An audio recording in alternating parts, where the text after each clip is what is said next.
Vous êtes en compagnie de Radio Taïwan International.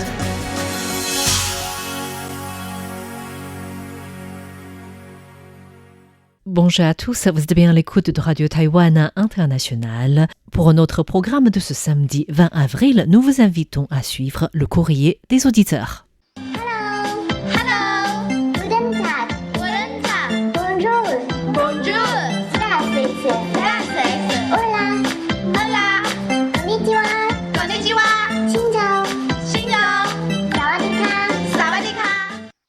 Bonjour à tous, c'est Sasa et Mengwang qui vous accueille pour le courrier des auditeurs.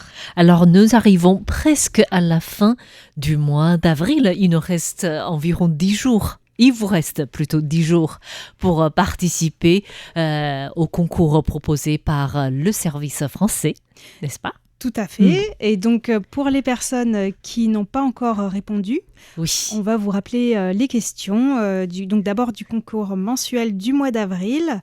Dans quelle préfecture japonaise l'entreprise taïwanaise TSMC a-t-elle récemment inauguré une usine de puces électroniques ?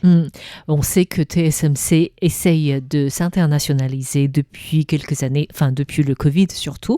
Donc, il s'implante en Allemagne, à Dresde, et aussi dans Arizona, aux États-Unis. Et là, nous vous invitons à nous parler de l'implantation de ce géant des semi-conducteurs au Japon. Voilà, et donc le cadeau pour les 4 heureux gagnants, ce sera des petites trousses pour stylo. D'accord, voilà. C'est très léger, c'est facile à transporter avec. Et très utile. Oui.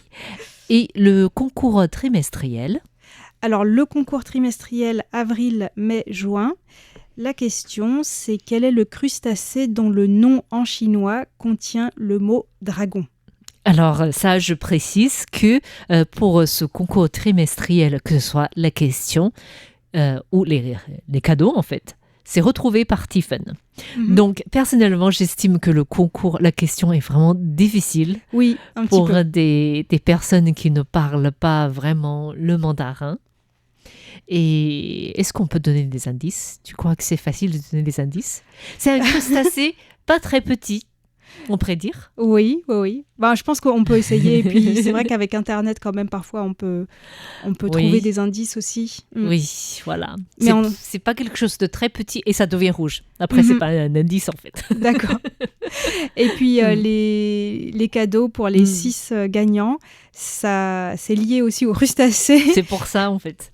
Ce sont des petites crevettes réalisées avec des pailles de boisson. Oui, donc c'est chaque crevette c'est fait à partir d'une seule paille, je trouve. Au début, je croyais que c'était Tiffen qui les a réalisées d'elle-même. Elle a dit que non, c'était pas elle, elle les a retrouvées sur le marché. Donc comme quoi, c'est un savoir-faire. Personnellement, j'aurais pas la capacité. Tiffen n'a pas la patience, mais j'ai pas la capacité pour réaliser moi-même. C'est belle petite crevette, on pourrait dire. Voilà. Mais je crois que les pailles en plastique vont être de plus en plus interdites. Donc, j'espère. Il va falloir les recycler. Donc, c'est une très bonne idée. Oui, il faut arrêter de les utiliser. C'est encore mieux, en fait. Et on peut notamment avoir, par exemple, des pailles en bambou. Donc, moi, je dis ça parce qu'il y a bambou, oui. En bambou ou en bois papier, ou en métal. En papier aussi, oui, tout à fait. Ouais. Il y a plein d'alternatives en fait. Je parle de bambou parce que c'est à la mode, entre guillemets, à ce moment. Oui, à Taïwan, on parle beaucoup du bambou en ce mois d'avril parce que Taïwan accueille le congrès mondial du bambou. Donc des gens qui viennent d'une 30aine de pays à Taïwan pour y participer. Oui, et justement, à propos de ces produits en plastique, cette semaine avec Fix, nous avons reçu une famille franco-allemande, mais vivant en Suisse, avec 4 enfants, donc ils sont 6 à faire le tour de Taïwan à vélo. Wow. Et l'une des choses qui les a marqués, c'est aussi l'utilisation de plastique en fait dans la vie quotidienne des Taïwanais. Je pense que par rapport à la Suisse, c'est vraiment très différent en fait. Ouais. Et qu'ils retrouvent ça malheureusement, ce genre de déchets dans la nature. Ouais, et notamment sur les plages. Sur les plages, mais en montagne aussi, en fait. Ah ouais. Oui, voilà, c'est donc par rapport au questions au concours. de concours qui sont proposées pour le mois d'avril et aussi pour le deuxième trimestre de 2024. Et maintenant, nous allons répondre à quelques questions de votre part. Alors, on a toujours un choix très vaste de questions, donc merci beaucoup de continuer à nous envoyer plein de questions. Ça nous fait découvrir Taïwan en même temps, ou les Taïwanais. Tout à fait, mais je vais commencer quand même par parler des Hongkongais.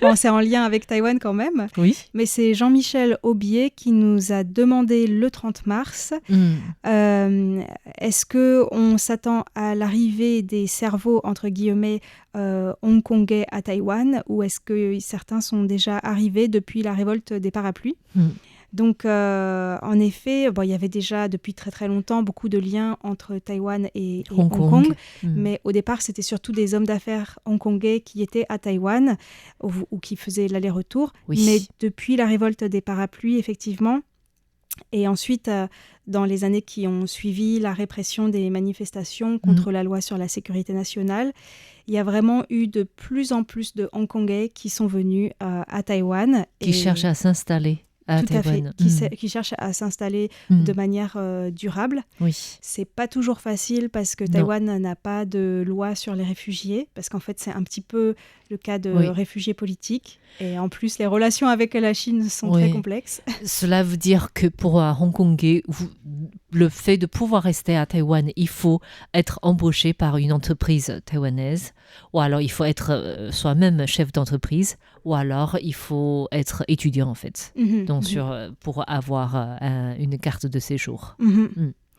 Et donc, d'après les statistiques du ministère de l'Intérieur taïwanais en décembre 2023, donc entre 2018 et 2023, il y a près de 47 000 Hongkongais qui ont obtenu un titre de séjour à Taïwan, dont plus de 8 000 un titre de séjour permanent. D'accord. Et il y a eu en fait un pic des arrivées en 2021. Ça correspond aussi avec la situation politique de Hong Kong. Avec un nombre record d'arrivées de Hongkongais à Taïwan de 12 000 personnes. Donc, c'était une augmentation de presque 170% par rapport à 2018. Cela, malgré, c'était en Covid, en fait. Nous étions en pleine Covid, en fait. Tout à fait. Où le déplacement entre les régions était plus difficile, en fait. Oui, tout à fait.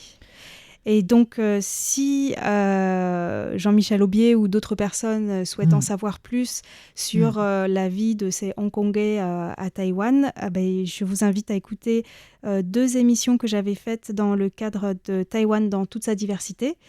Il y a l'émission du 17 mai et du 24 mai 2023. Il y en a une sur l'accueil des Hongkongais à Taïwan. Et l'autre, c'est une interview de Lam Win Ki, qui est un libraire indépendant hongkongais, qui avait vraiment une librairie indépendante qui était très connue à Hong Kong, qui n'a pas pu rester et qui a ouvert sa librairie à Taïwan. En fait. Il doit être le libraire le plus célèbre de Hong Kong à Taïwan, parce qu'il a été forcé à disparaître, entre guillemets, pendant quelques années, pour une raison politique aussi, et qu'il a pu regagner Hong Kong, mais malheureusement avec tous ces évolutions politiques à Hong Kong, il a dû choisir Taïwan pour s'installer en fait. C'est aussi parce qu'après sa disparition forcée, en fait, il a continué à rester à parler, en fait. Il a continué à parler contre les autorités chinoises. Tout à fait. Et ça ne l'a pas découragé. Donc, en fait, il n'a pas pu rester. Et donc, je fais le lien avec la question de Jean-Michel Aubier quand il parle de cerveau, entre guillemets, hongkongais, c'est-à-dire les intellectuels. Effectivement, il y a toutes sortes de Hongkongais qui habitent là, à Taïwan, en fait. Mais notamment, en fait, les intellectuels. Oui. Et aussi des jeunes, en fait, qui essayent de ne pas obéir au resserrement on pourrait dire, des politiques à Hong Kong, en fait. Oui, tout à fait. Qui se sont encore aggravés ces derniers jours. Tout à fait. Il faut espérer que le gouvernement taïwanais arrive aussi à mettre des lois en place afin de les accueillir de manière plus appropriée, en fait, sans que toutes les conditions des étrangers soient remplies, en fait, pour pouvoir les accueillir dans les besoins, en fait. Mais bon, c'est comme un peu partout. Il y a peut-être certaines personnes ou certains partis politiques qui craignent une arrivée massive, du coup, de Hongkongais, si jamais... c'est trop facile d'arriver à Taïwan, peut-être, je sais pas. Comme partout, d'ailleurs, c'est une question à chaque fois. C'est vrai, mais pour Taïwan, c'est doublement plus compliqué parce qu'il peut aussi avoir un souci de sécurité nationale qui se cache derrière si on accueille massivement des Hongkongais. On ne sait pas qui sont derrière ces gens ou qui... Voilà. Donc, je comprends aussi le souci du côté du gouvernement taïwanais, mais c'est vrai que c'est une question à régler, en fait. Merci beaucoup à Jean-Michel Aubier pour sa question très intéressante. Merci beaucoup. Et maintenant, nous pouvons répondre à une question de Maggie Roy qui date du début du mois d'avril.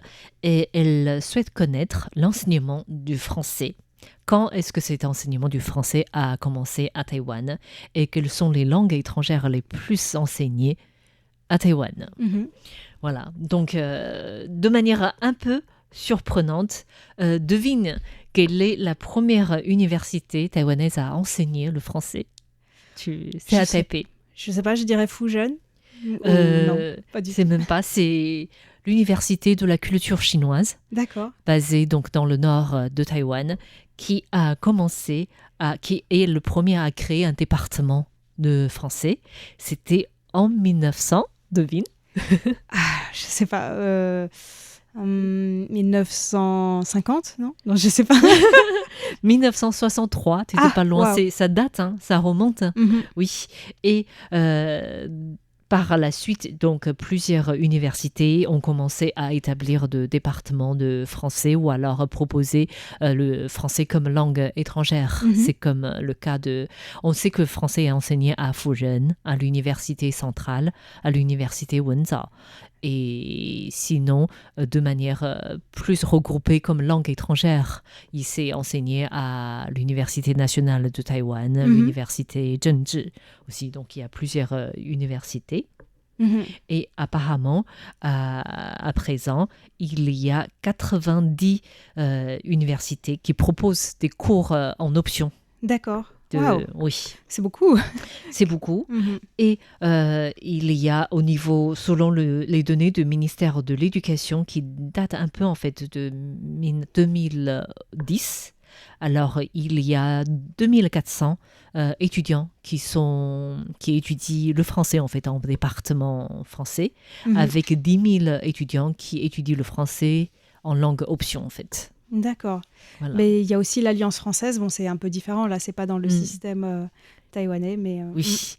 Et c'est en 2008 que Taïwan a commencé à donner des cours de deuxième langue étrangère au niveau de lycée. Et là, le français en fait partie, même si la langue la plus étudiée reste japonais et coréen, en fait. Après l'anglais, qui est la première langue étrangère, c'est ça? Oui. Oui, je parle en deuxième langue étrangère. D'accord. Ouais.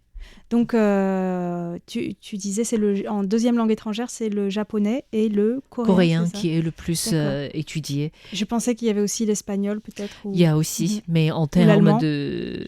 Oui. Et, allemand aussi, mais en termes de priorité donnée par les élèves, c'est plus ces langues asiatiques. Surtout, je pense que le japonais, ça a une tradition déjà, mais le coréen, c'est arrivé beaucoup plus tardivement avec le K-pop, la mode du coréen, en fait. Je vois dans les lycées qui ne proposent pas le coréen comme seconde langue étrangère, il y a des clubs d'étudiants, de lycéens, de culture coréenne. D'accord. Donc là, pour pouvoir déchiffrer les paroles des chansons. Tout à fait. Voilà, donc ils apprennent la danse, les chansons et je pense que la notion de langue, c'est plus rudimentaire dans ce cas-là, en fait. Voilà. Puis il faut dire aussi que géographiquement, quand même, la Corée et le Japon, c'est juste à côté, c'est plus facile d'y aller que d'apprendre une langue étrangère d'un pays lointain où on n'aura peut-être pas l'occasion d'aller parce que c'est très cher quand même de voyager, donc...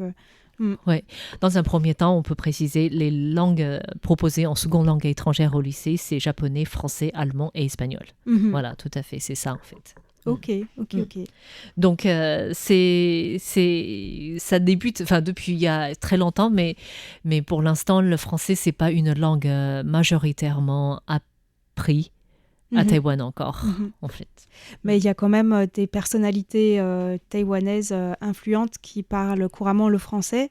Par exemple, 2 anciennes ministres de la Culture, Chan Yuxiu et Zhang Lijun.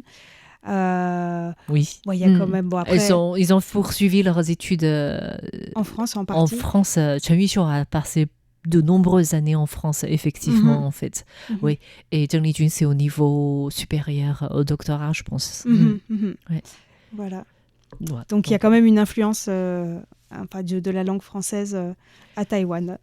Il faut espérer que ça peut continuer, mais la plupart des personnalités politiques à Taïwan sont formées aux États-Unis, n'est-ce pas?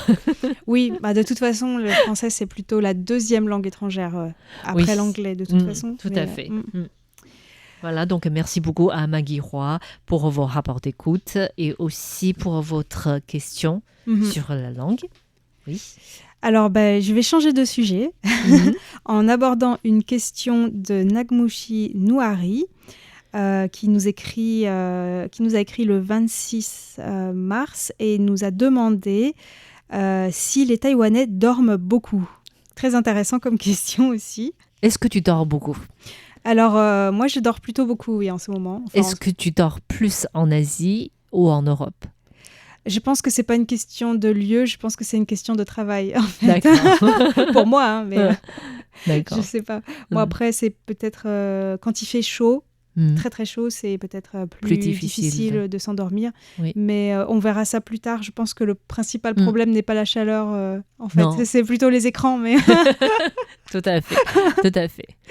Alors, d'après une étude d'une association qui étudie le sommeil à Taïwan, et donc une étude qui date de 2021, en moyenne, les Taïwanais dorment 6,7 heures par nuit. Voilà. Et c'est un tout petit peu plus que les Japonais, qui dorment 6,5 heures par nuit. Donc, c'est pas beaucoup. Non, j'ai l'impression, de manière générale, les Asiatiques dorment moins que les Européens, en fait, d'après cette étude, n'est-ce pas? Je sais pas trop si c'est facteur culturel ou d'autres. Mais je pense que c'est lié au rythme de vie, effectivement. Et j'ai l'impression, par exemple, les enfants à Taïwan, s'ils vont au lit à 9 heures, c'est déjà merveilleux, en fait. Mais j'ai l'impression, en Europe, parfois, c'est déjà entre 7 heures et 8 heures, les enfants vont au lit, en fait. Ça dépend vraiment des âges des enfants, je pense, et des familles. Et peut-être aussi ces dernières années, je ne sais pas, c'est de plus en plus difficile de les faire aller au lit à cause des écrans aussi. Mais bon, en tout cas, ça, c'est qu'une moyenne, parce que bien sûr, ça dépend de l'âge. Donc, on va commencer à partir des adolescents, parce que les enfants, c'est un peu différent, en fait. Ils ont besoin de plus de sommeil. Donc là, la moyenne que j'ai donnée, c'est plutôt à partir de 15 ans jusqu'à l'âge des personnes âgées. Voilà. Alors, il y a une différence entre la durée du sommeil en période, entre guillemets, normale et les vacances. Oui, en semaine et en week-end, en fait. Ah oui, pardon, en semaine et en week-end. Alors, c'est logique. Oui, c'est logique. On fait aussi la grasse matinée en Europe le week-end. Je crois que ça, c'est international. Alors, les 15-19 ans, donc les lycéens, ils dorment en moyenne 7h30 et 8h30 le week-end. Et ensuite, ils dorment de moins en moins, en fait. 20 à 29 ans, c'est 7 heures en moyenne et 8 heures le week-end. C'est pareil pour les 30-39 ans. Ensuite, les 40 à 59 ans, ils dorment 6,8 heures. Donc, à chaque fois, ça descend, en fait.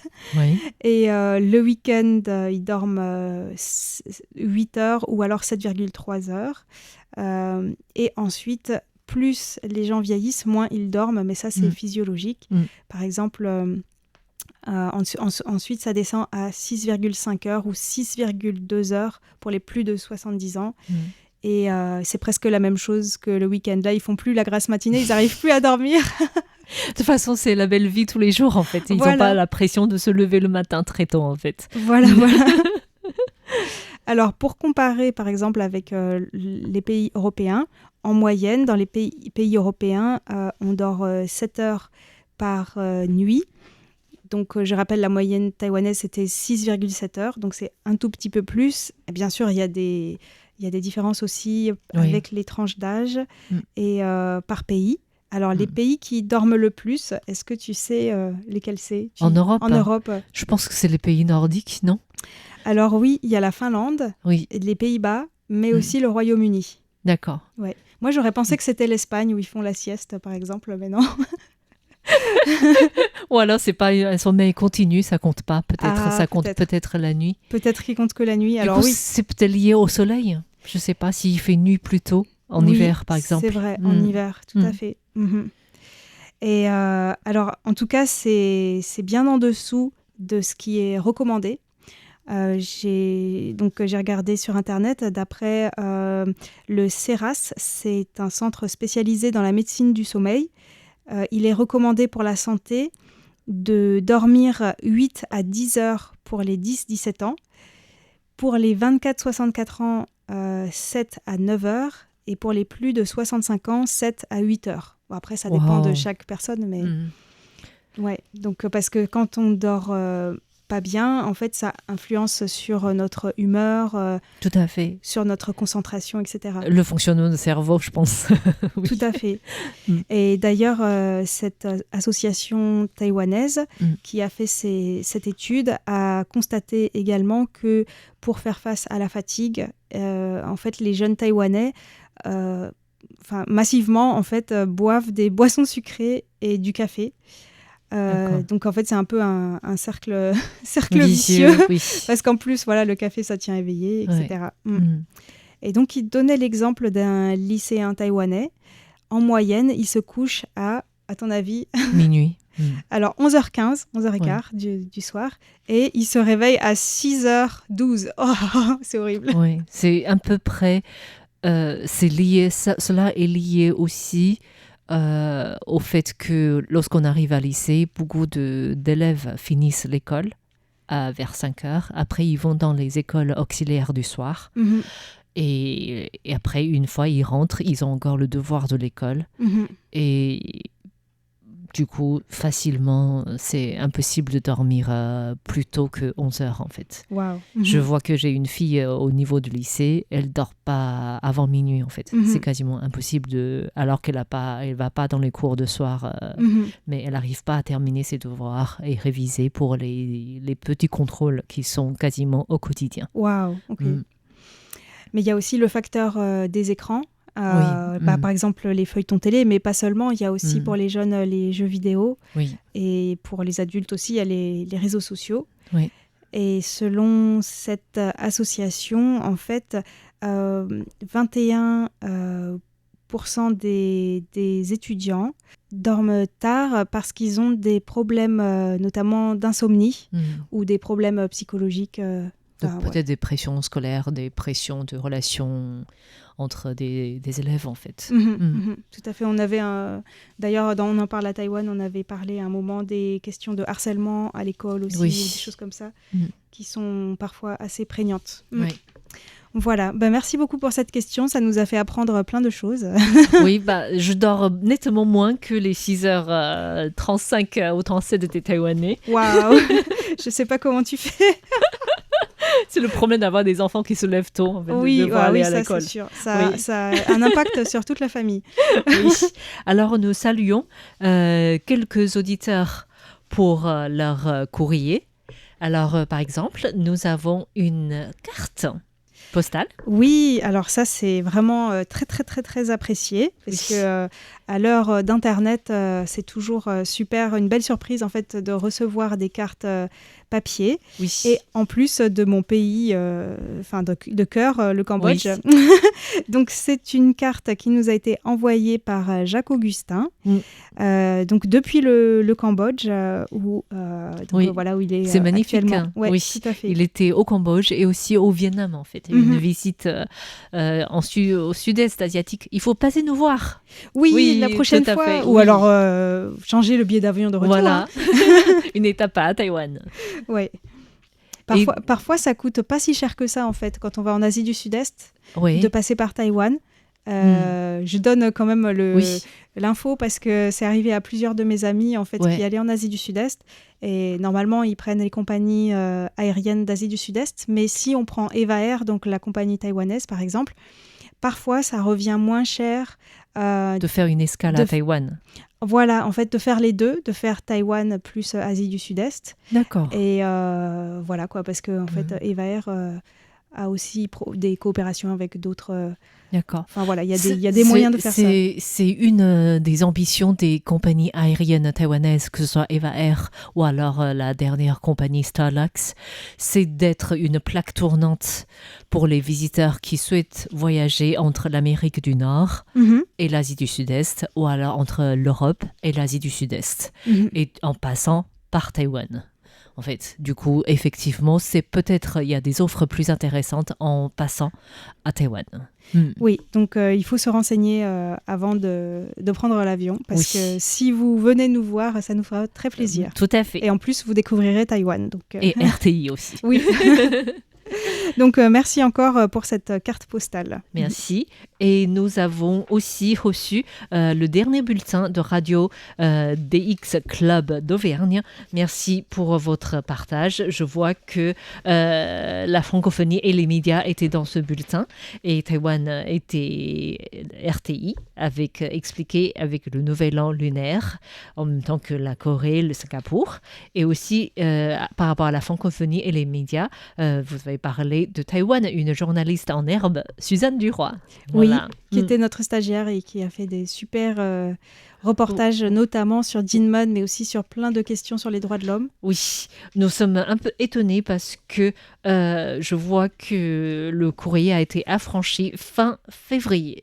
Et nous venons de le recevoir. Ah oui, waouh. On ne sait pas pourquoi que ça a pris le temps. Des fois, le courrier passe sans problème. Des fois, ça prend du temps, en fait. Et nous avons aussi un courrier d'un auditeur qui ne nous a pas écrit depuis longtemps. Et nous sommes heureux de le voir. Il s'agit de Serge Lénard qui nous écrit depuis la France. Et il a dit qu'il a écouté plusieurs de nos émissions, des émissions thématiques, par exemple Taïwan dans toute sa diversité.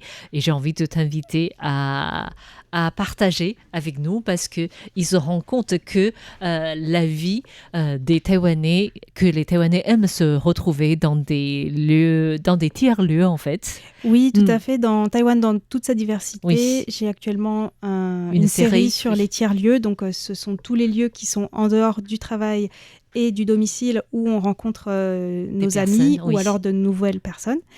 Et donc, il se disait qu'il se rend compte qu'à Taïwan, les gens aiment bien se retrouver en dehors de chez eux, alors qu'en France, c'est moins régulier. Et pour les discussions bien arrosées en France, ça se pratique de moins en moins, malheureusement, d'après lui. La raison est que si l'on possède un véhicule pour rentrer chez soi, un contrôle de police ou de gendarmerie risque de vous faire regretter cette réunion. Mais en fait, c'est la même chose à Taïwan. Mais peut-être qu'à Taïwan, c'est plus facile de prendre un taxi, en fait. C'est plus facile de prendre un taxi, surtout si on est en ville. Et je vois qu'en campagne bien reculée des villes taïwanaises, les soirées arrosées se terminent toujours par des scooters. En fait, les gens ne se gênent pas vraiment du contrôle parce qu'il n'y a pas autant de contrôle et les gens se retrouvent entre eux dans un temple pour boire et après ils rentrent sans se soucier vraiment de contrôle au niveau d'alcool, même si c'est interdit. Et puis c'est très très sévèrement puni quand même à Taïwan, plus sévèrement puni qu'en France. Et il disait qu'en France, un appartement sans cuisine, c'est impossible, alors que c'est souvent possible à Taipei. Voilà, donc merci beaucoup pour ce retour. Merci, oui, pour votre partage.